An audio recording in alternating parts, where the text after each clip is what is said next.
السلام علیکم ورحمۃ اللہ تعالی وبرکاتہ۔ حضرات گرامی، میں شاداب رضا اور ہمارے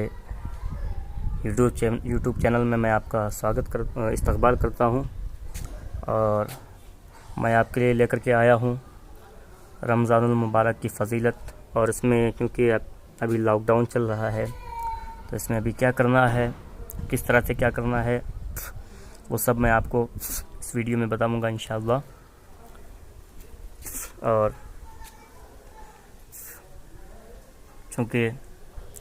جاندار کی تصویر بنانا حرام ہے نا، تو لہٰذا اس لیے میں اپنی تصویر نہیں بناتا۔ اور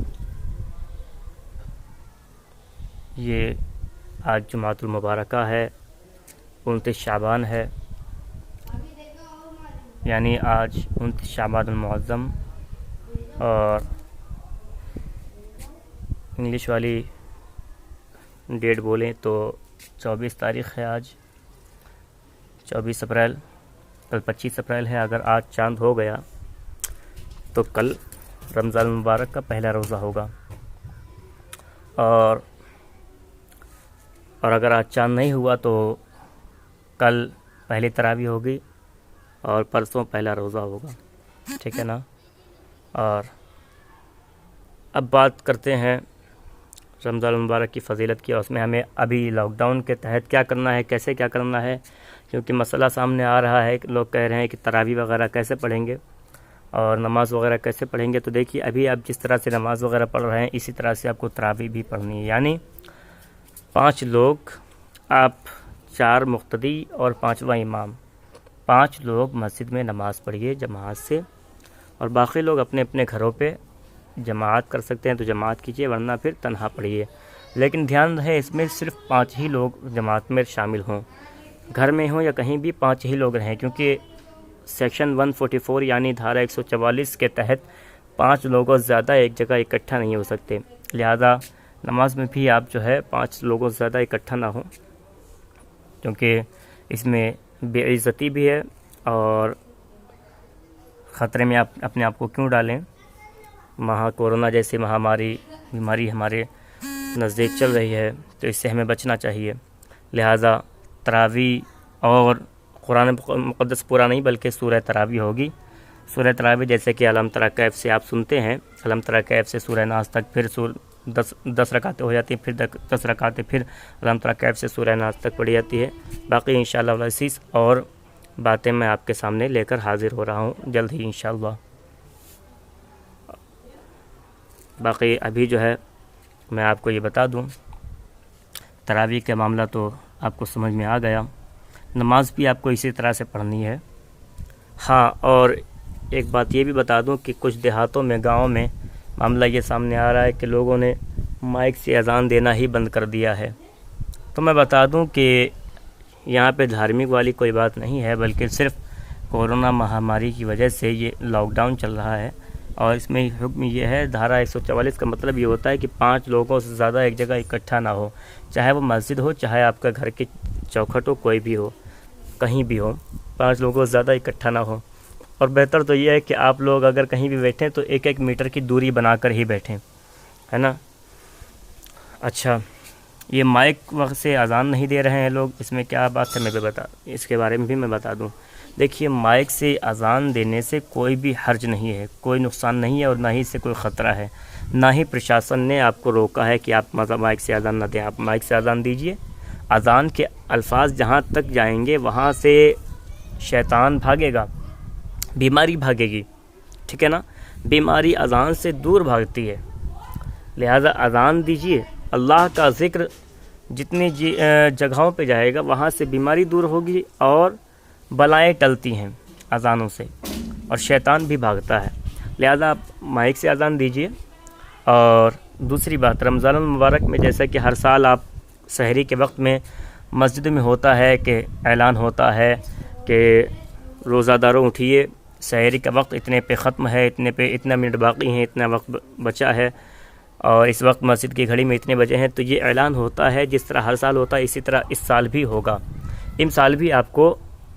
اعلان سحری کرنا ہے، ٹھیک ہے نا۔ اس میں کوئی प्रशासन की तरफ से कोई रोक नहीं है। डीएम साहब की तरफ से और एसडीएम साहब की तरफ से हर जगह इजाज़त दी गई है कि आप जैसे शहरी में जगाते हैं आप उस तरह से बखूबी जगाइए। अज़ान जैसे आप देते हैं माइक से, अज़ान आप माइक से दीजिए, सब कुछ करिए। बस मस्जिद में 5 लोगों से ज़्यादा इकट्ठा ना हो, ठीक है ना।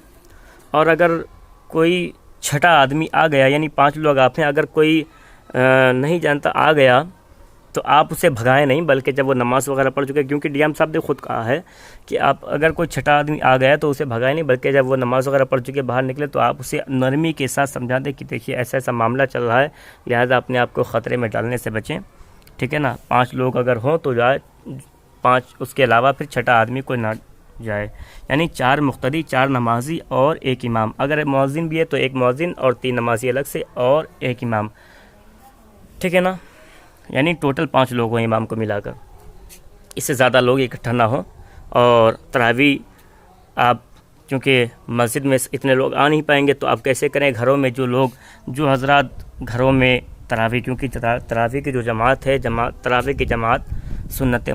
मौक़िता किफ़ाया है, यानी अगर चंद हज़रात ने पढ़ ली तो सब बरी व ज़म्मा हो जाते हैं, और अगर किसी ने नहीं पढ़ी जमात से तो सब के सब गुनाहगार होंगे। तरावी तो पढ़ना सब पर सुन्नत मौक़िता है, लेकिन जमात जो है उसकी जमात सुन्नत मौक़िता किफ़ाया, यानी अगर चंद हज़रात ने पढ़ ली जमात से तो जमात जो है उनके ज़िम्मे से निकल गई, सबके ज़िम्मे से निकल गई। और अगर किसी ने जमात से नहीं पढ़ी तो सब गुनाहगार होंगे। लिहाजा जब चंद हज़रात जमात से पढ़ लें तो आपको चाहिए कि आप अपने घर पे तन्हा भी पढ़ सकते हैं, वरना अगर आपके घर पे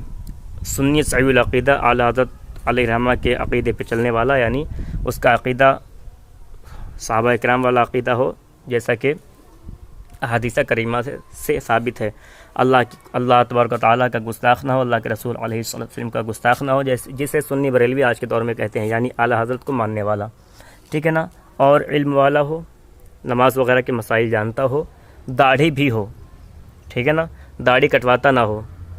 फासिक़ मौलिन ना हो, और कुरान मुक़द्दसा भी सही से पढ़ता हो, तजवीद के साथ मखरज के साथ कुरान मुक़द्दसा पढ़ता हो, ऐसे शख्स के पीछे आप नमाज़ पढ़ें। घर पे जमात बना सकते हैं, उस घर पे जमात बना लें, ठीक है ना, ऐसे शख्स को इमाम बनाएं। और अगर ऐसा कोई शख्स नहीं है तो आप तन्हा पढ़ें,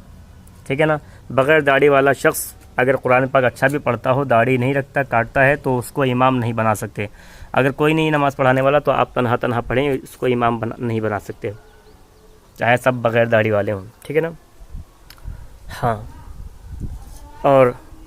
मैंने बताया कि आप घर पे जमात बनाएंगे तो उसमें भी आपको ध्यान में ये रखना है, ख्याल रखना है कि आप 5 ही लोग रहें जमात में। और तरावी में जो सूरतें पढ़ी जाती हैं वो सूरतें आपको याद होंगी,